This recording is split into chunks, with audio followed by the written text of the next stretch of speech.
You can't just grab this camera like that. Tell Green to sit down. No, tell Green to sit down. We're waiting on your buddy here. Tell Drew to sit.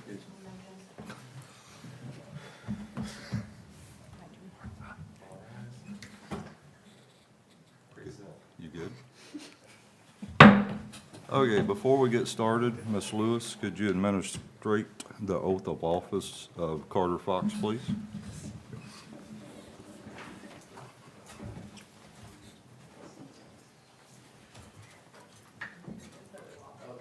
That's right.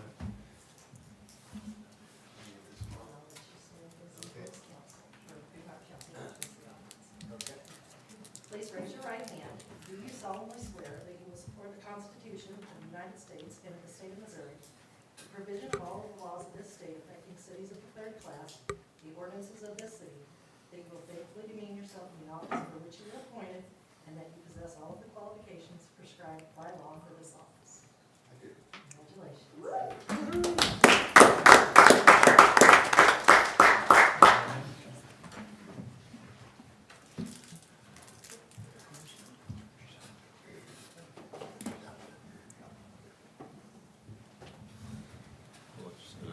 Okay, thank you. Okay, could we all stand for the pledge, please? I pledge allegiance to the flag of the United States of America and to the republic for which it stands, one nation, under God, indivisible, with liberty and justice for all. Councilman Green, if you would, please. You bet. Heavenly Father, we thank you again for your guidance, for your love and your mercy. Father, we pray for this nation. We pray that we'll open our hearts and our minds and our spirits to be guided, not just on the local level, but on a national level, to mend the hearts and relationships of the people.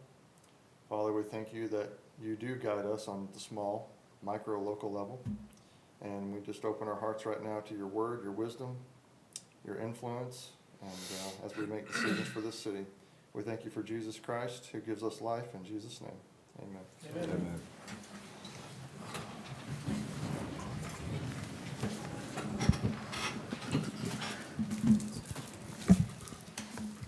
Ms. Lewis, could I get a roll call?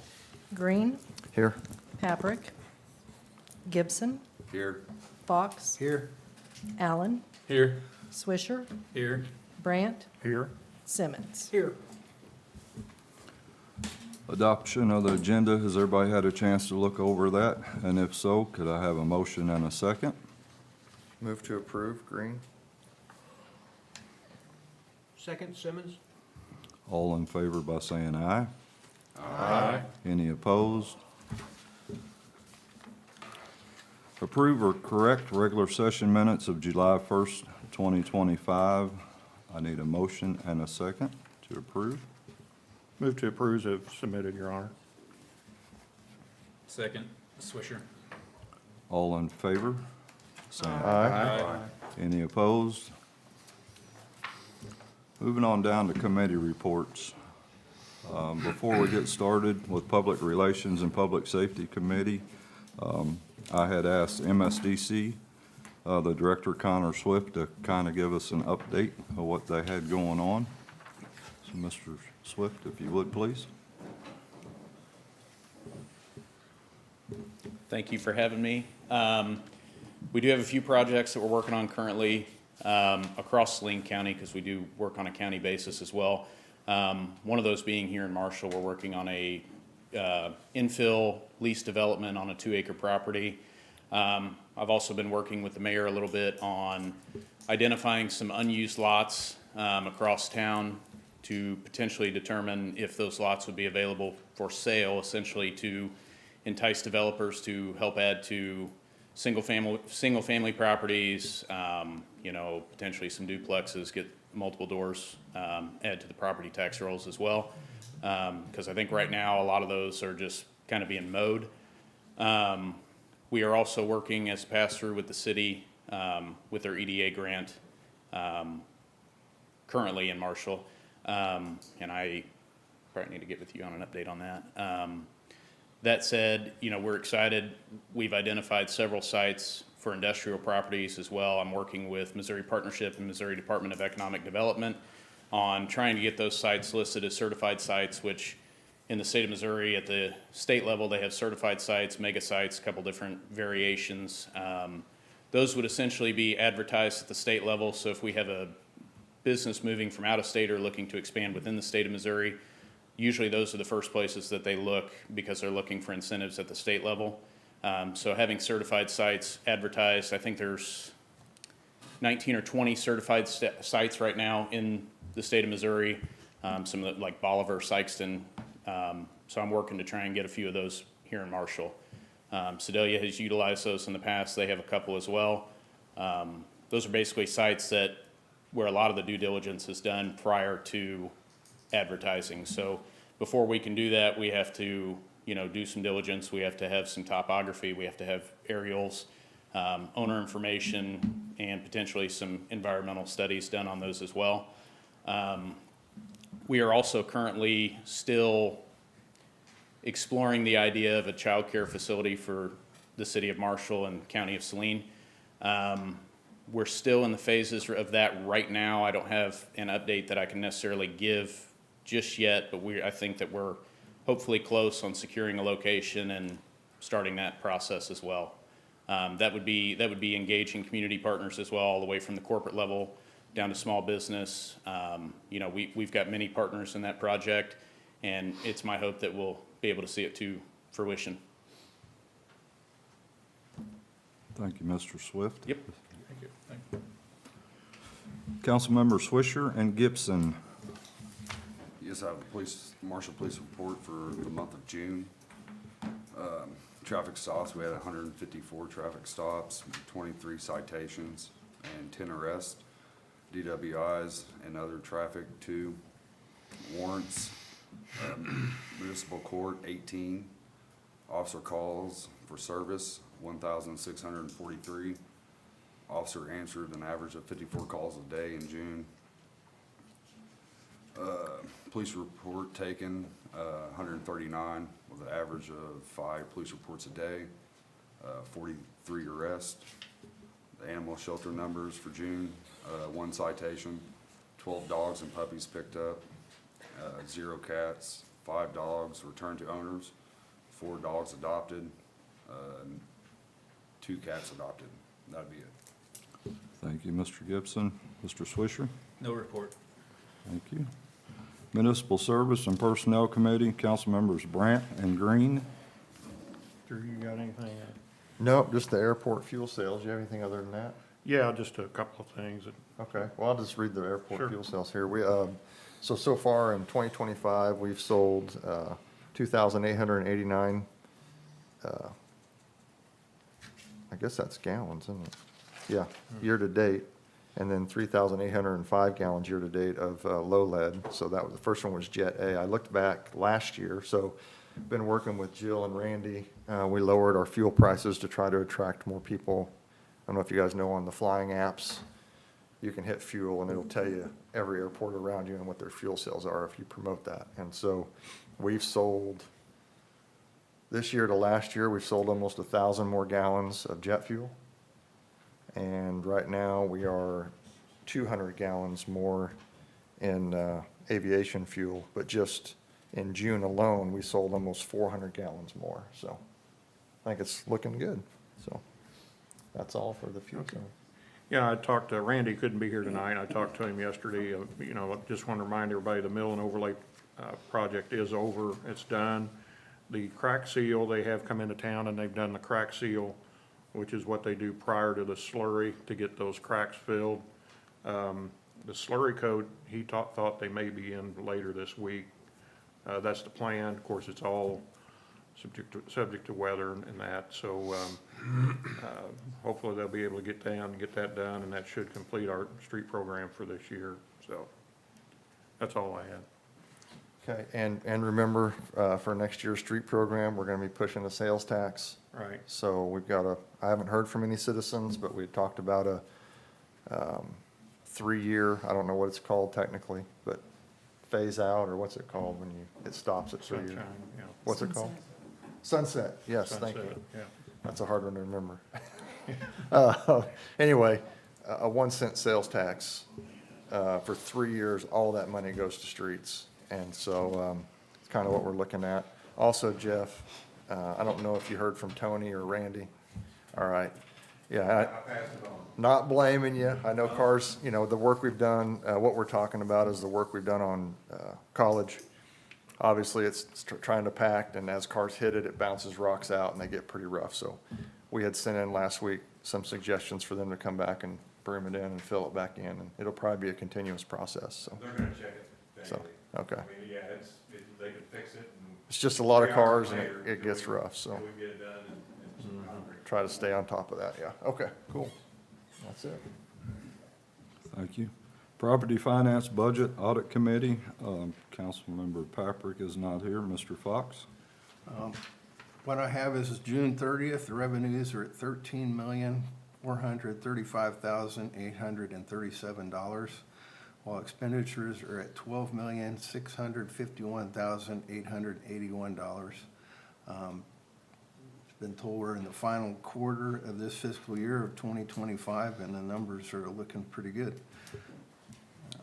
Fiscal year budget for 2026 will start within next week. Thank you, Mr. Fox.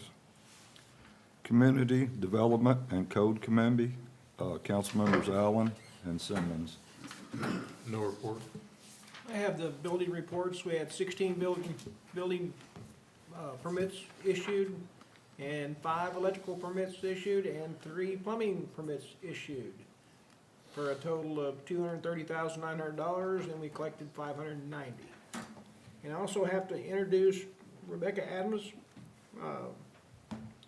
President of Marshall Main Street, and she's here to give us a presentation on what they're doing for their quarterly report. The floor is yours.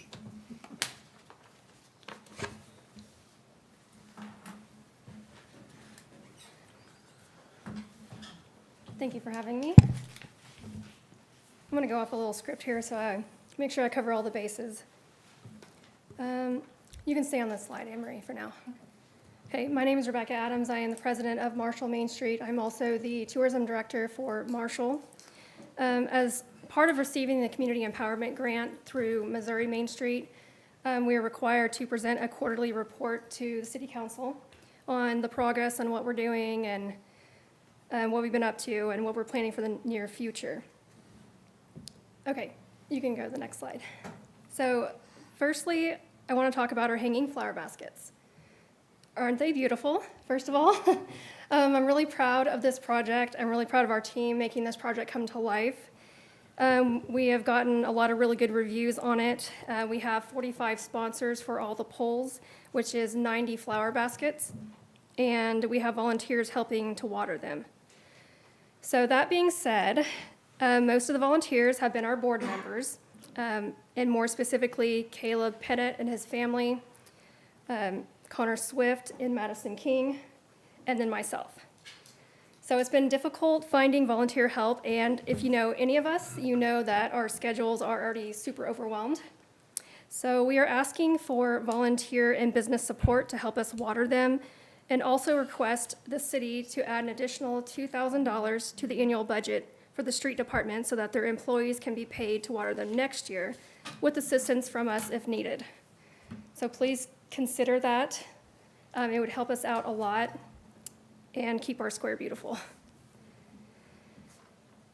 Okay, now, as many of you know, we recently hosted a site visit from representatives of the USDA and Missouri Main Street. These were high-level professionals who flew in from all over the country. They spent a couple of days with us touring our downtown, reviewing our strategic goals, and offering expert insight into how Marshall can grow and thrive. Unfortunately, one of the most uncomfortable parts of the visit was something that we couldn't ignore, and neither could they. Throughout the visit, we were asked repeatedly by our guests if anyone from the city would be joining us. With the exception of one city councilman who did attend and whose presence we deeply appreciated, Councilman Paprick, no other city leadership participated. Even despite us being physically located in the same building as our city leadership for portions of the visit, no one stopped in even just to say hello. We even passed one of them just outside of these doors. I want to be very candid because I think this is important for our progress. The perception from our guests, whether intended or not, was that the city of Marshall is not engaged or supportive of the downtown revitalization work happening through Main Street. That perception wasn't just based on attendance. It was reinforced when the city declined a request to sponsor a single $250 light pole for our flower basket program, which, although is not required, it sends a clear message. The city also declined to help water them. To my understanding, is because they did not have it in the budget, which is why we're requesting you to consider adding $2,000 to the street department, which left the responsibility to our volunteer board, many of whom are already stretched thin running other major community efforts. And yet, despite the lack of city involvement, 45 community members stepped up and sponsored every single pole. That tells you something about how deeply the public believes in this work. Honestly, it was actually really embarrassing. But here's the good news. Let's bring it back around. There's still time to change that narrative. We are on the cusp of transformational growth. We have momentum, community buy-in, and expert support at the state and federal level. All we need now is unified leadership. We welcome the city's partnership moving forward because we can do so much more together. But we need your visible and vocal support. Showing up matters. Okay, so I'm asking not to call anybody out, but to call everyone in. Please respond, please engage, because at the end of the day, we all want the same thing, to see Marshall succeed.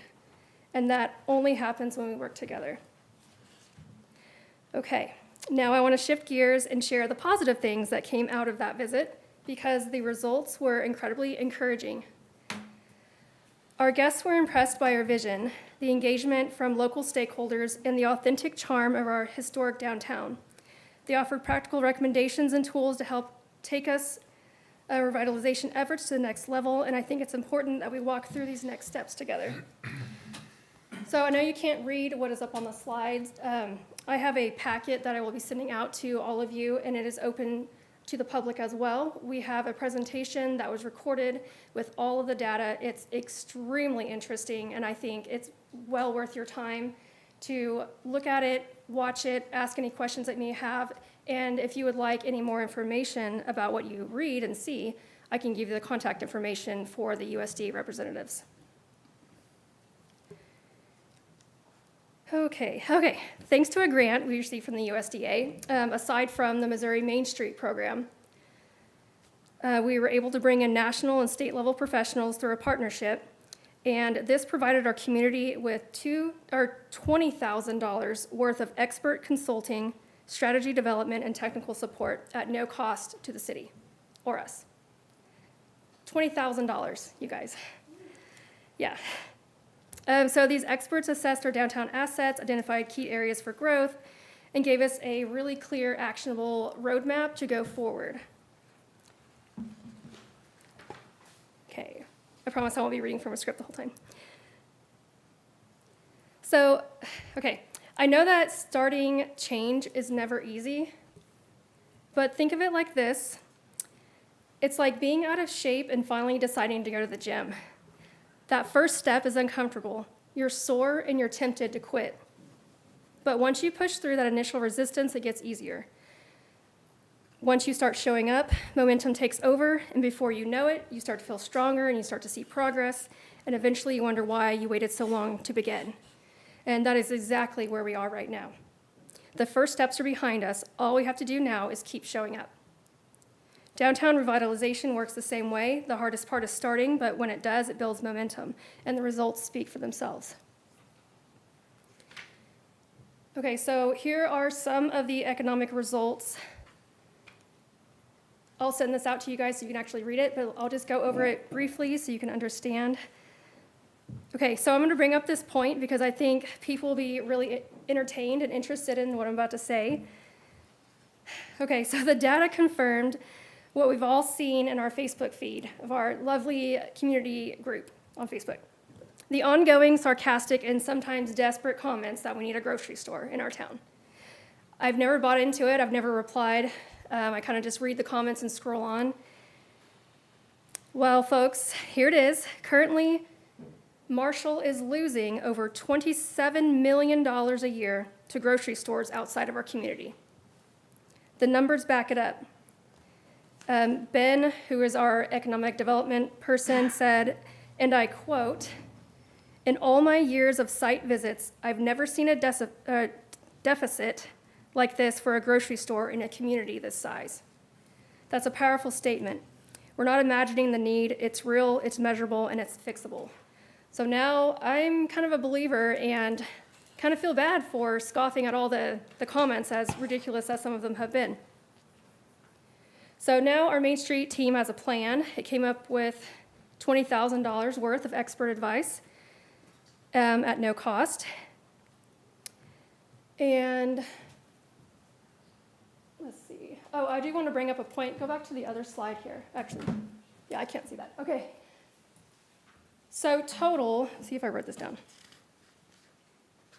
I don't know if I did. I added up all the numbers of the retail leakage that they provided us in the results, and we are just over $57 million in retail leakage in Marshall alone. And 27 million of that is from grocery stores.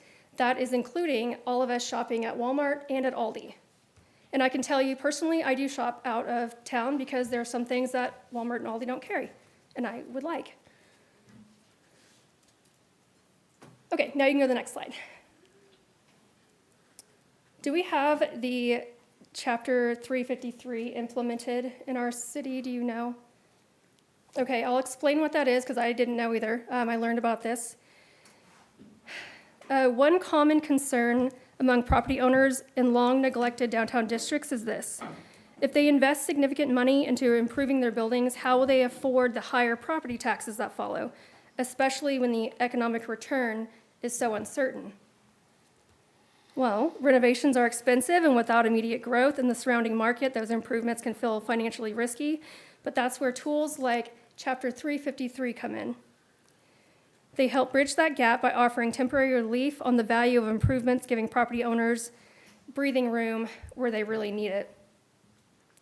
So the Chapter 353 tax abatement is a redevelopment tool allowed under Missouri state law.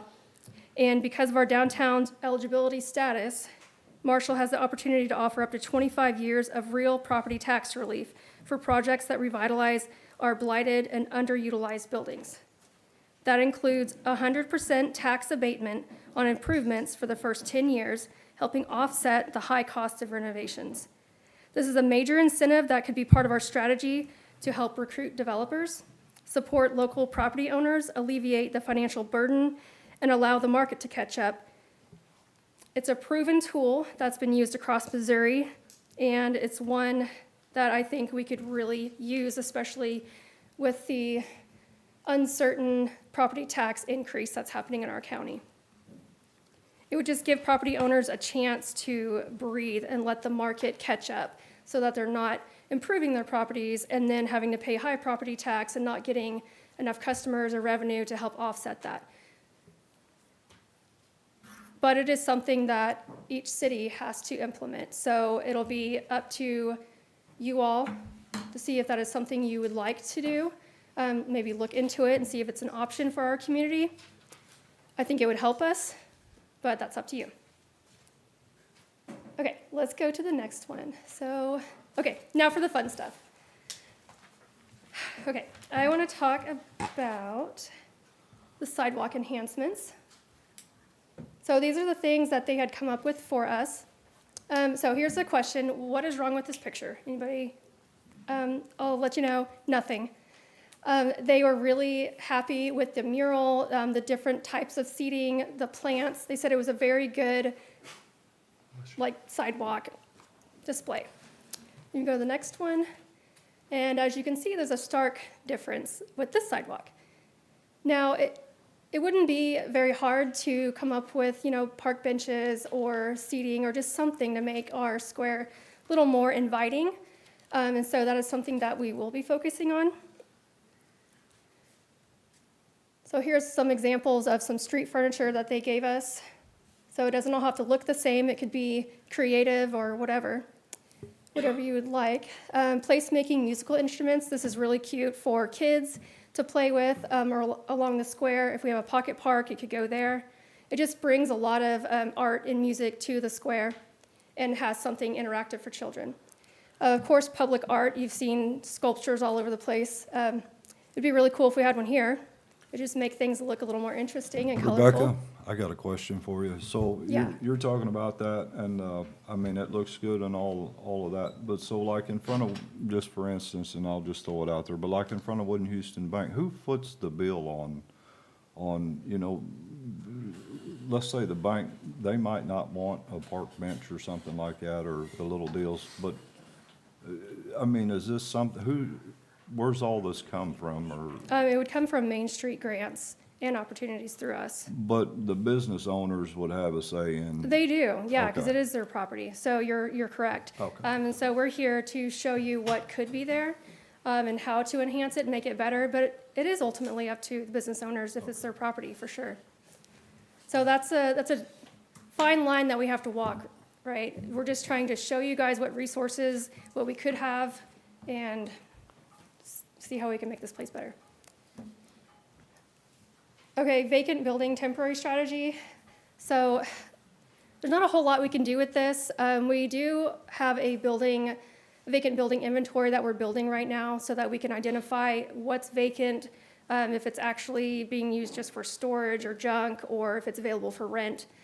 You can go to the next slide. So here's a sign that they made for us, and it just helps bring awareness that the space is not empty. There is opportunity. So that maybe, it's pretty obvious when you look at a vacant building that there's opportunity, but some people can't see that. So we'll have a little colorful sign for people.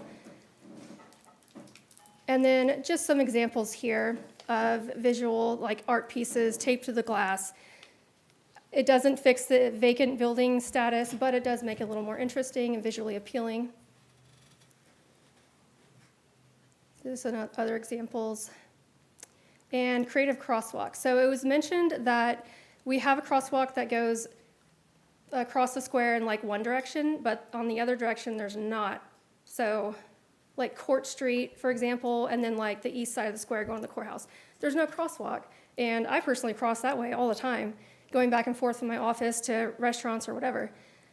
So here's some ideas that we could do if you're into it.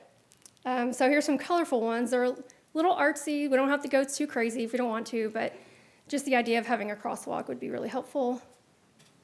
Here's some Illuma graphics that is potentially, we could use that for buildings, murals, or sidewalks. And the good things about that is that they're easy to peel off if you don't like it.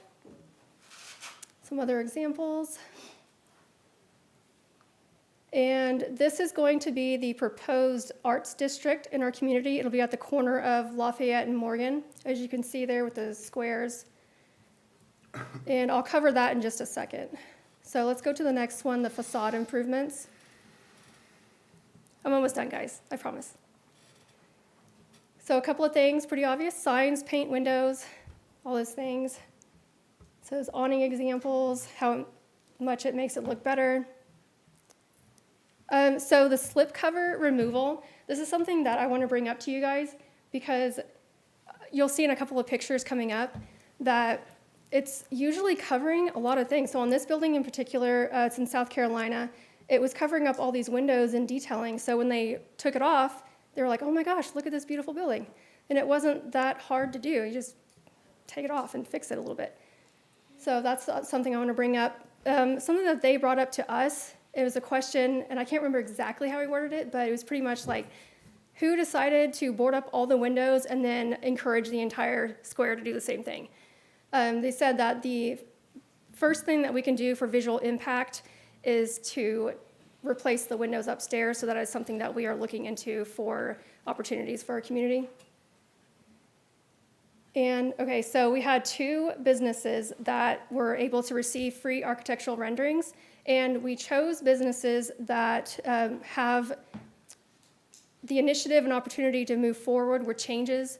And these are 2 businesses that are going to be making these changes very soon.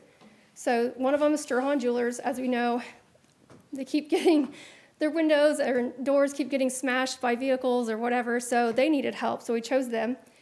And we learned a lot about their layout. I didn't realize that the bottom half is a mid-century design, which is based off of those examples on the bottom in a Sears catalog, and then above is the historic portion. So keeping that in mind, and then using like the Carrara, I hope I'm saying that right, glass that you can see here on the bottom of China Inn, they are also going to put that on their building. So there it is. They wanted gray. It's not a huge difference, but it is. It's a facelift a little bit. And then there's a closer picture that you can see. And then when I send this out to you, you can zoom in and see it even clearer. But this is what they are planning to do at their store, make it look a lot better and modernized. And the old Rose and Buckner building. So this has been a conversation piece for a lot of people. There's a family that owns it. Stephen Guthrie, and they want to turn this space into an event space. They have these amazing chandeliers that they're going to be installing and just really awesome ideas for this. I think it's great because we need a space like this. If you go back to the old picture real quick, so you can see that there's that metal piece, again, like the slipcover that I was talking about. Nobody knew that behind that is actually windows. So all they have to do is take it off and replace the windows and replace an awning. So that's one example of what it could look like. And then another example, and I love that one more, personally. And then the pocket park. So this has been a conversation piece for a lot of people. You know this lot. The most economic return is, of course, building a building there. But temporarily, we can make a pocket park. And the owners are very excited about doing that and having a relationship with you guys. The liability is already covered through Missouri Main Street and the USDA, so you don't have to worry about that. You just get with them and they'll talk you through that. There's some examples. You have little temporary games or whatever that could be removed easily if you want to do something else with that space, but invites people to the square, invites families to the square. Here's some other ideas. And a stage for musicians. That's been talked about a lot. So that's what it is, and that's what they want it to be. An idea. So it's a huge difference. It brings a lot of color and a lot of life to that area, and like I said, it's temporary, or it could be. So if somebody wants to build a building there at some point, you can remove all of that and move it. Okay, Jim the Wonder Dog needs a lot of love. So they have this vision, and I will talk to you more about this later. I'm just going to briefly mention it because we're still working on plans. But they want to build a children's nature park in the lot behind Jim the Wonder Dog. That is their goal. They hope to acquire the lot from the city to create a space for families and children to gather. And this here is the Paul Smith Children's Village. It's located in Cheyenne, Wyoming, and it's really, I say it's easy to do. There's not a whole lot of interesting things that would cost a fortune, but it just kind of gives us inspiration of what we're looking for. And so this is a project that we'll be bringing to you in the coming months. Oh my God, this is a really long presentation. I'm so sorry. Okay, streetscape. Okay, some examples of how to make it better. Okay, this is great. So this is the impact of what it could look like if we planted trees on the other side of the square, providing shade and coverage. And also look how beautiful that looks compared to what it looks like right now. That's what it could be. The close-up. So they also gave us a ton of resources, new branding, logos, all of that. So they gave us color schemes. You can kind of roll through these if you'd like. Graphics, they gave us a new logo, which looks great. And if you can see there, now we all look uniform. So all of our logos pretty much match each other and looks really good. Okay, historic Marshall. Okay, so we're getting up to the Arts District. So I want to show you what we're proposing for this, because we have a lot of artists and musicians here in the community, and we want to be able to highlight that and have a really cool space that we can hang out. So Dog Row, I want to bring up this story. If you don't know what Dog Row is, back in the 1880s, on the west side of the square, they used to have this district, I guess, where there'd be like illegal dog fights and gambling and like, you know, just unladylike behavior. I guess the rumor was if you were a proper lady, you wouldn't be caught dead on that side of the square. Horrible, right? But let's rebrand it because it's kind of cool. So Jim the Wonder Dog is on that side as well, the west side, and that's where our Arts District will be on the other side going down by like the Brick Barbecue. And this is where we're proposing the Arts District. And that's what we're hoping that we can do. So I have lots of questions about how we can do string lights, how we can do all that. This is something I want to talk with you guys about. And we already have artists that are in that location. It's okay. It was a really big presentation. So basically, that's what we're doing. And then moving forward, we have a state conference next week in St. Charles, and we're sending 4 of our board members there, myself included, and we're going to come back with a lot of resources. So next quarterly report will not be this long, I promise. I'm so sorry. But the site visit was really important to cover. We'll have more updates and be working with you guys hopefully very closely with some upcoming projects. So if you have any questions, please let me know. I talked a lot, so please let me know. And if not, thank you. Anybody got any questions? Thank you, Ms. Adams. Thank you for your time. End of the report. Anybody else got anything? Okay, next, the city administrator's report. Mr. Kerman. Thank you, Mr. Mayor. I've just got a number of items of interest for you tonight. I do want to mention that while the main school building up on the Spainhauer campus, the former Hab Center campus, is wrapping up, Nabholz Construction has contacted the city about some of the ancillary buildings, like the old dietary building and some of the others that are going to be built up there. And we've begun discussions with them about the permitting and inspection process to allow them to finish out that campus. We did have a pre-application meeting rather, with the new owners of the old Benton School and IBTS to talk about what the expectations would be up front for engineering requirements and especially for fire code requirements in a building like a school. And we had this with Southeast School as well. If you're going to convert it into apartments, there's usually a requirement for a sprinkler system. That's a big cost.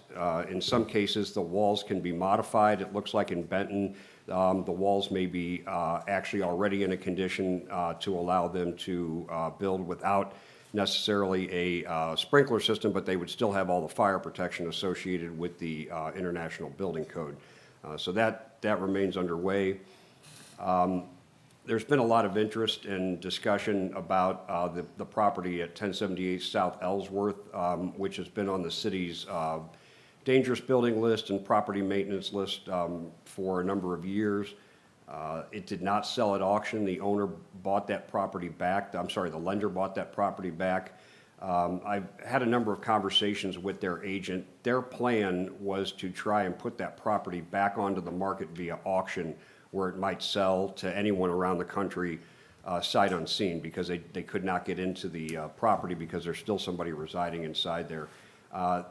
They told the city today that the lender and the firm are going to pull back and pull that listing, and they're going to work with us and focus on the eviction process, get the property cleaned up from the outside, and get it compliant in terms of the building code, and before they make any further attempts to sell it. So that's a big step forward on that particular property.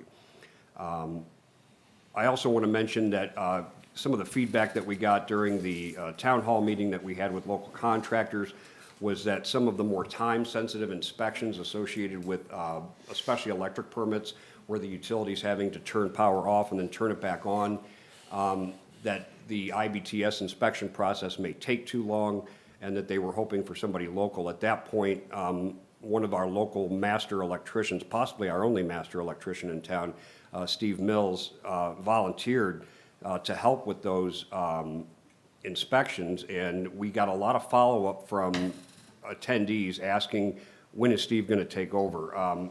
We were very fortunate that he has been, expressed a willingness to help in that regard, and we have a go-live date of tomorrow to allow Steve Mills to start doing those electrical inspections on behalf of the city, which should speed things up tremendously. He will invoice us. It's much less than the $150 inspection charge that we're currently getting from IBTS. So we expect to start directing those permits to him tomorrow morning as they come in. This is going to be a huge help because this is the electricians as a group telling us that they would like one of their own involved in the process. And any disputes that arise, I think, can be likely handled by the electrical board. The plumbing board is meeting this Thursday, and I'm hoping to get a few minutes with them after the meeting to discuss a similar option for them on plumbing inspections.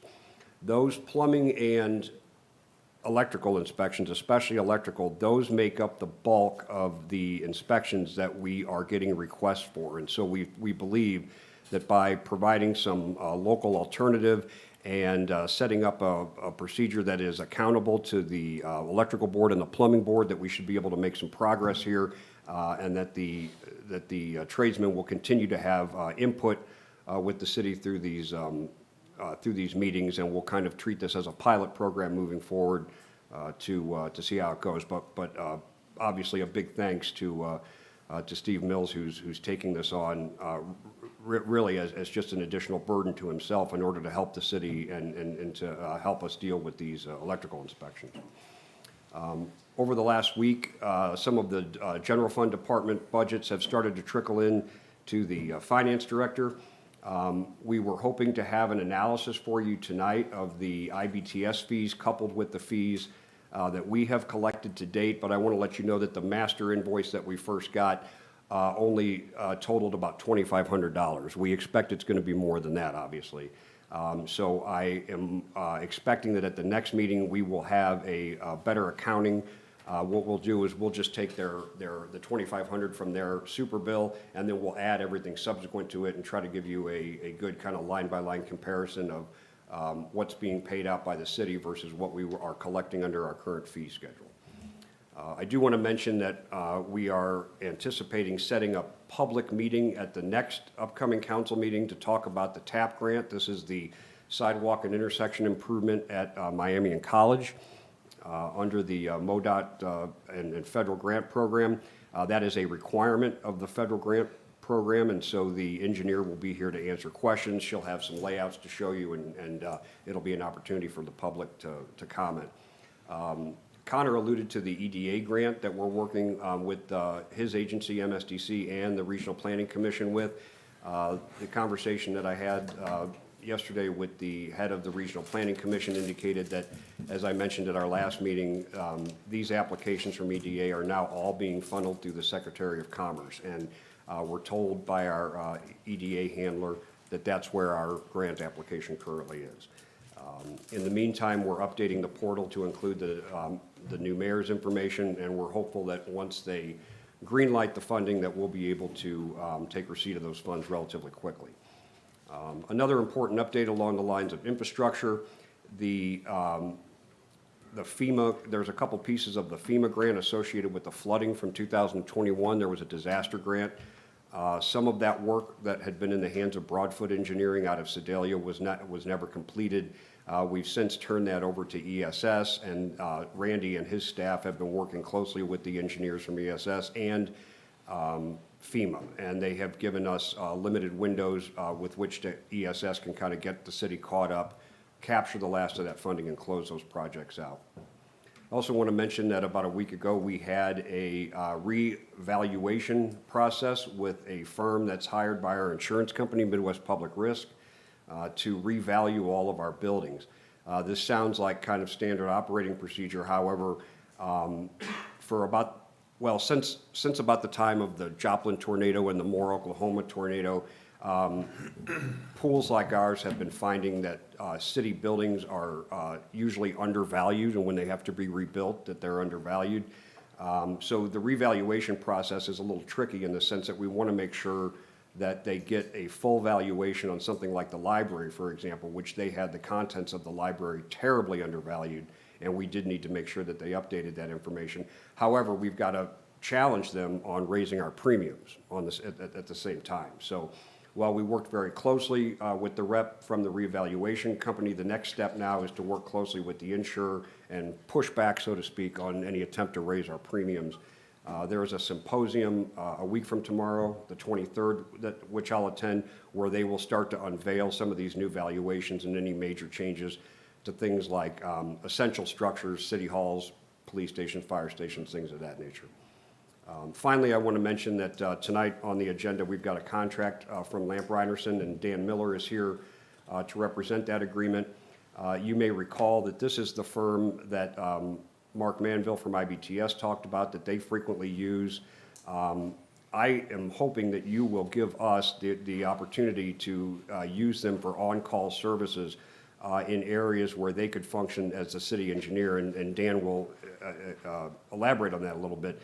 But the most critical and pressing issue there is that on the power generation plant that we're working with MMU on, IBTS will be responsible for looking at life, health, and safety items inside the plant, but that site itself has also got some specific hazards and things like that associated with it that the city, in order to do its due diligence, really needs to have an engineering firm look at the site plan. So an ideal scenario would be that if the Lamp Reinerson contract passes tonight, that the first order of business that we would give them would be to coordinate with IBTS and the city and the utility to perform the city's due diligence on the site review itself for that project. We would also expect them to continue to be the tip of the spear on the residential development associated with the old Hunter's Crossing property. We'd also like them to help us with revisions to the Unified Developing Code, so that the Planning Commission and the chair of the Planning Commission has expressed a lot of interest in working with us on ultimately revising that code and building that system into a new comprehensive plan. Another area that's come up, and there's been a lot of feedback from developers on, is that MS4 stormwater permit. While we are obligated to the state to enforce that those permit requirements, there may be more flexibility than what we're currently doing in terms of how we ask them to go about doing that. And we're hopeful that Dan's firm can help with that as well. And finally, a number of the developers have complained over the last year or two that the 911 addressing is a cumbersome process between the county and the city. And that in some cases, and I know the new house that went in over on Summit, that it took more than 2 months to get a 911 address for that property. We've had a number of conversations about that. We believe that with a meeting between the county, the city, and the emergency services, that process as it currently exists can probably be mainly kept intact, but cleaned up a little bit, and expectations can kind of be shared across the table, and that we might be able to expedite that process a little bit. So those are kind of some of the hopes associated with the Lamp Reinerson contract. I do want to make one comment in response to the Main Street presentation that I feel like needs to be made. Amongst the items that were brought up in that report was the report that we are losing $27 million a year to grocery stores outside of the area. That is not correct. That is a multiplier that's being applied to our pull factor. Whenever your dollars in this county go to another county, economists measure that as a pull factor. If we were losing $27 million a year in grocery to any adjoining counties, we would have more people beating our door down to build grocery stores here than we would be able to handle. I can assure you that the market here is very, very tight. I've been involved with 2 private market studies in the almost 4 years that I've been here in Marshall. Both of them find shortfalls the first year of operation. And in some of those cases, the last one was quoted at the most aggressive discount pricing tier to go head-to-head with Walmart and Aldi. and assumed that the city was somehow going to provide a building. And there was still an almost $400,000 gap before, obviously that firm passed on the location. So while there are challenges here, I don't think it is responsible to continue to advocate or perpetuate this myth that a grocery store should be here and is about to locate here and somebody's keeping it out. We are happy to talk with anybody who wants to develop retail sales or any other business opportunities here in Marshall. The issue that Marshall is having with grocery stores has to do with the competitive market and the limitations in the marketplace here with regard to having two discount grocers. So that's something that we're happy to talk with Main Street about in the future, but I think it's very important to clarify that in the minds of the citizens, that the absence of a grocery store is not the function of the city council, nor a failure on behalf of some civic group. It is a business decision that's being made by the people that would invest that kind of money here in the city. So, happy to answer any questions about these items or any other city business. Mr. Kerman, how are we coming about the school out there? Are we going to put in the sidewalk part of it, the intersection? Yes, correct. Thanks for reminding me of that. We met with Caleb Pettit shortly after the last council meeting, the superintendent, and talked about where those would go. We expect to have the main crosswalk at Slater Street coming right across that entrance, and they plan to bring a sidewalk up from their side to meet it there. They would like to do a second crosswalk down by the new entrance, which just sits to the north of Slater Street there. And I'm drawing a blank on the name of that street right now. The problem is that in order to build the proper truncated dome, which is an ADA requirement for that crosswalk there, we're gonna have to take out the storm tube that's there, extend it, and then backfill that in. So we made clear to the superintendent that while we will have the crosswalk prepared and ready to go for Slater Street by the time school starts, that second crosswalk may not be available until sometime after that. Thank you. Anybody got any other questions for Mr. Kerman? I have a question. On the on-call engineer services that we're gonna be voting on, how much is that gonna cost the city for them to come in to do their work? It would, when that ordinance comes up, it will depend on what services are. They've got a price schedule in their contract, and I think Dan can speak to some of that. It would really be on an as-needed basis, very much like IBTS is, kind of an à la carte if we need them. We haven't sought a price quote on the inspection, for example, for the utility project yet, but I think that could be forthcoming relatively quickly if we get under contract. So And this is different than an engineering firm we use now? it is in the sense that I think they've got more experience with the planning side of it. Dan specifically, I don't want to take too much away from his presentation, but is a city engineer, and I think they're going to come at this from an angle of rather just not just an engineer's perspective, but a city engineer's perspective on things like street specifications, development codes, enforcement of the stormwater standards, and things like that. The only other firms that we have on-call services with right now are HDR at the airport and ESS for stormwater. And we've got ESS now working on, I believe, 4 or 5 different projects. So in this case, I would strongly recommend that we utilize an outside firm for any development-related work and not the firm that's doing the stormwater engineering. So. Okay. And I did pick up on that presentation, the numbers you're talking about, and I think Rebecca said that those numbers included the sales at Walmart and Aldi's. Do they not consider those grocery stores? Is that kind of what they were saying? I'm not sure exactly. Yeah, 'cause when you said that, it's like, There's like so much data in the report, I couldn't cover it all. Yeah. You know, I just really care about. well, and I thought, well, no wonder it's so high if they're taking the sales at Walmart and Aldi's and extrapolating that as not grocery sales. And so, anyway, yeah. Yeah, cool. We good? Good. Everybody good? Okay, thank you. Moving to mayor's report. I don't have one tonight. Y'all took my thunder. On down to number 6. We have Mr. Steve, I hope I don't butcher your last name, Sodden, is here to present award to MMU. Thank you very much for giving us some time to come and present this award tonight. I'm Steve Stodden, President and CEO of Missouri Public Utility Alliance. We are the joint action agency for the municipal utilities in the state of Missouri. So we have around 120 different hometown utilities that we work with on electric, gas, water, and broadband, and other aspects, advocacy, that kind of stuff that we work with them on. But, of course, you're familiar with, as the council, you're familiar with the municipal role and what they do. A few things I'd like to touch on is that municipal utilities are local jobs, it's local control, it's economic development. I mean, as you're sitting here talking about this tonight, has a huge role to play in economic development. But what we're really here to talk about tonight is the commitment to reliability. So when you have local control and you're responsible to your neighbors and friends, reliability is paramount.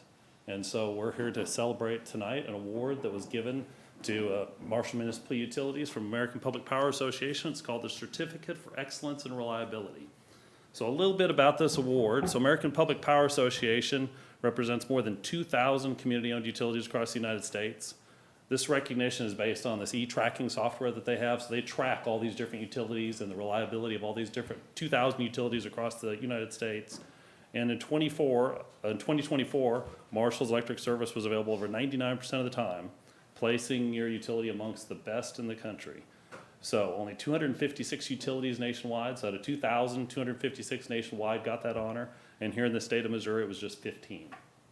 So you're one of 15 in the state of Missouri that received this reliability honor. And I can tell you from working with all the folks at Marshall Municipal Utilities going through the project, you have great staff, you have great asset here in the utility, and so you should be extremely proud of that, extremely proud of all the people. Jeff and his folks are top notch. I wouldn't trade them in for anybody. They've been great to work with, and you all have been super great to work with too. So we really appreciate all the hard work. So congratulations on receiving that award. All right. Thank you very much. Yeah, thank you.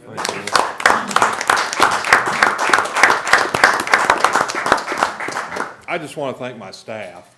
That's who actually earned this. Doug was not able to make it tonight. I told him I would be glad to accept it on his behalf, but those are the guys, out doing the work daily, working hard, and they earned this for sure. So next time you see those guys, thank them. Yeah. Congratulations. Congratulations. We are doing the groundbreaking July 22nd out at the power plant site, so hopefully we'll see you there. That's around $175 million investment in the community. And I'll tell you, once again, you and all of Jeff's folks have just made that a joy to work through. It's a lot of work, but man, you all are top notch, and you've been on top of that. So this is the project that we're probably the most excited about working on, is the one that's here. So we're happy to get that groundbreaking going, and we'll be turning dirt out there here later this year, and that project goes through about 2029. So it's going to be people traveling from town, construction folks, startup folks, and that asset should be here for the next 50 years after we get it started up. So it's going to be great work. Fixing biscuits and gravy at 8:30. We'll be there. I'm close enough. Yeah. Open to the public, so, if you have time and are able to attend. What time? 9 o'clock, 9 a.m. That's July 22nd. July correct? 22nd, next week from today. You can come out and take a picture with a gold shovel.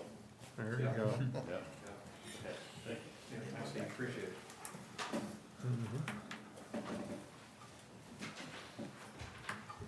All right, moving on down, we have business from the audience. I would ask that you limit your time to 3 minutes per speaker. Any person, resident or non-resident, wishing to address the council may approach the microphone and state their name and comments. If there's anyone at this time that would like to speak.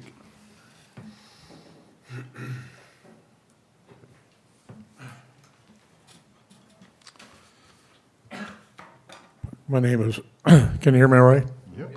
My name is Dr. Gregory Mary Eugene Thompson, and my family's been here since my great-grandparents moved here from Kentucky in the mid-1800s. And I've not always agreed with everybody here. We could have times when we may disagree, but last year was the first time I was very, very ashamed of my community and what was allowed to happen here. It affected families. I got so many to talk to me. It affected families and children in a very negative way because it was okayed right here. So we need to think about what we're doing, and I'm not attacking anybody. I come with grace, because my whole life is about souls, especially the children and grandchildren. But this last year they had a Pride event, and I heard it was coming back in August of this year, and so I wanted to come up here and speak to that. And I'm sorry about that. The communists would be very proud of what went on last year because they're for perversions, they're for breaking up families and everything. But I've had parents come up to me crying, physically crying. One gentleman was bawling so hard, it was quite a while, for allowing it to happen in this community. So it may be hearsay to me, maybe it's not happening, because it was coming back to my ears because people knew where my stance was. But it's more of a political thing, not something for the whole community. The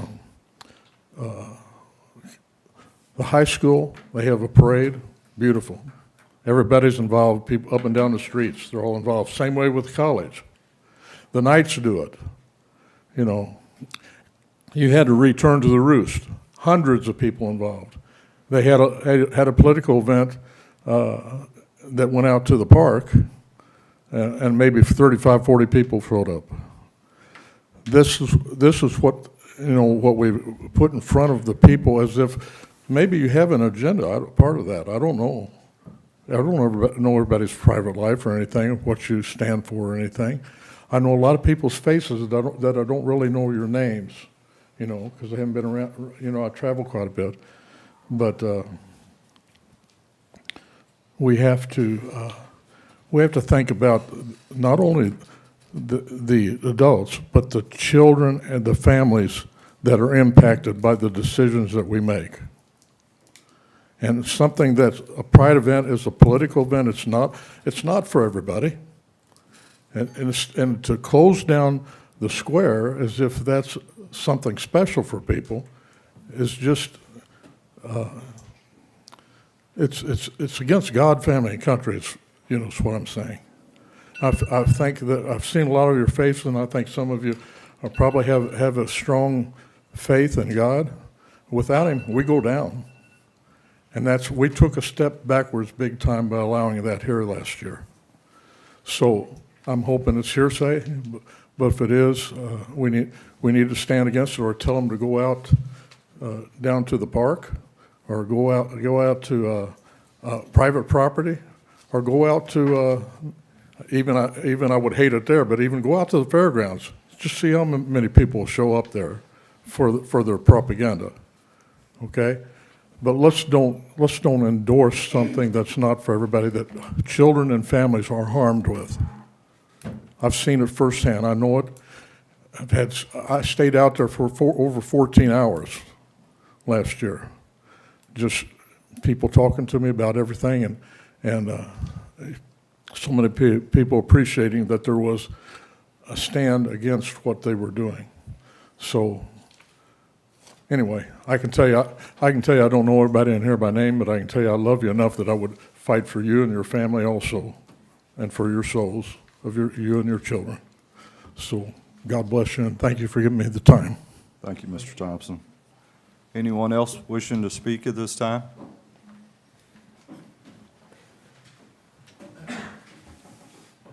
I'll be quick. My name's Scott Fain. I'm the president of the park board here in town. And I'd be more than happy to come back anytime, me or Preston would, if we could get a spot in the council meeting. But I'll just come here and let everybody know. I've talked with, of course, Jim and JD know, the park is working on a capital funding proposal. We're wanting to do some things out there that, of course, we can't afford within our annual budget. That includes That wasn't. That was quick, really? Come on. I'm trying to talk fast. Have a seat. There's plenty of details. You guys can call Preston anytime or myself up at the bank, or I'll give you my phone number and we can talk it out. But some of the things that we want to do that our board has approved that we move forward with is we want to turf the big ball field up top of Osage Field. We're looking at turfing the what we call Field 4 or Valley softball field down in the bowl. We also want to upgrade the lights on Osage Field, and then also possibly do a new office building with a conference room and things like that at the park. Things that we can't handle within our annual budget. Two different ways we could fund it. We could fund it through a tax referendum, but we don't really want to butt heads with you guys if you're looking at a street tax. We can also borrow the money. We can afford to finance it. We don't love that option, but we can definitely do that. In order to do that, you guys would have to be involved, of course. The city council would have to approve that. Whoever does the financing, and the local banks here in town are more than willing to do that. We're talking about possibly borrowing $2 million to get both those fields turf, the lighting, and the office building all done. That includes us using $500,000 of our own cash that we have in reserves. We've been doing very well financially, not where we can afford a $2 million project, but we are definitely been doing really well the past few years and saved up some money. And we're ready to move forward and not do the status quo at the park. So we want to bring more people in town. There's lots of possibilities when you turf a field. It's not just for baseball or softball. You can do flag football, soccer, slow pitch softball tournaments. The possibilities are endless. If you would turf that, makes it a lot more year round, a lot more weather adverse as well. So I just wanted to come here during the public meeting, let everybody know we did meet with your finance committee and JD. And so eventually, if we do finance it, it will involve the city, of course, because it involves city ground and things like that. So if anybody has any questions with that, this is something we would like to move forward with fairly quickly, which caused me and Preston to come up here tonight just to try to kind of speed it up a little bit. It's something we want to do this fall and winter and have it ready to go for Valley season in the spring. We have been in discussion with Valley. We think we're going to be able to come to some kind of agreement there. They could have these nice new fields to play on, use it for recruiting tactics, all that. And then, but in turn, help pitch in and help us pay for this in the future. So I'm willing to answer any questions. I know we don't have time tonight, but you can always get a hold of me up at the bank or get a hold of Preston at the park anytime you'd like. But I wanted to put a bug in everybody's ears and let you know what we're looking at. And we'd like to move forward sooner rather than later. So I appreciate your time. Thank you very much. Thank you.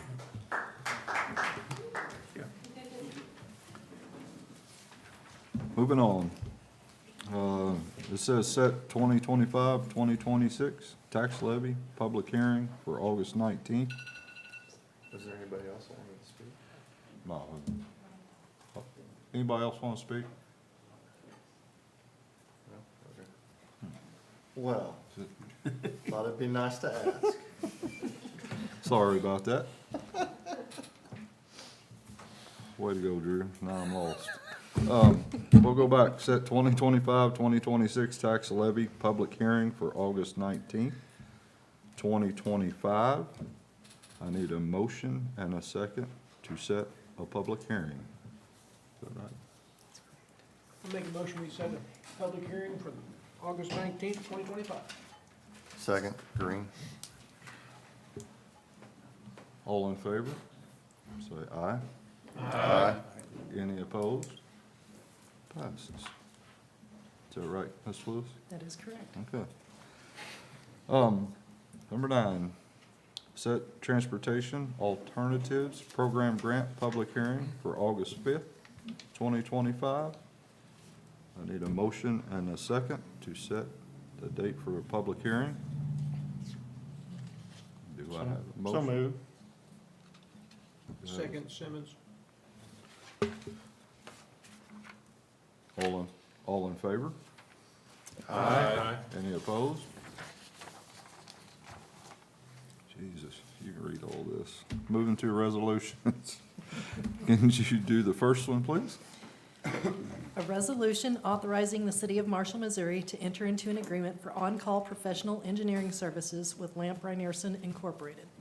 Is there any discussion, or do we need to talk about, is he here?